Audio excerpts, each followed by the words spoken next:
Snowpiercer is dead in the water.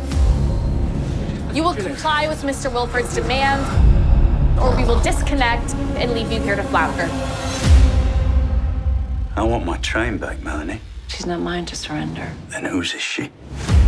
Citizens of Snowpiercer. It took us 7 long years to cast off Wilford's class system, and now the man is latched onto the tail. King Layton. No kings here. Snowpiercer belongs to the people now. Alex. Your mother's been impersonating me up there. He's the one who saved me after you left me. Wilford's got a plan. We need to hit him before he hits us.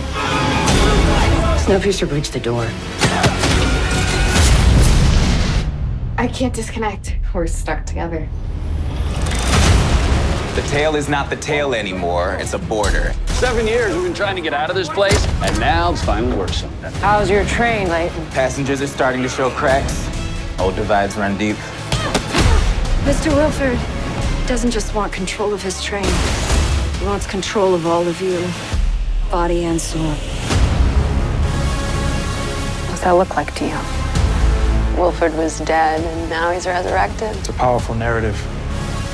Still have friends up here, sir. It was snowing outside. That's impossible. The Earth is warming. The planet could support recolonization in our lifetimes. The hope is real. Melanie's getting off the train to prove it. Good men and women don't seem to stay good long doing this, do they? Doesn't really suit you, does it? Running the train. I built the world! It's the only one left, and it's mine! It's gonna be a long, cold war.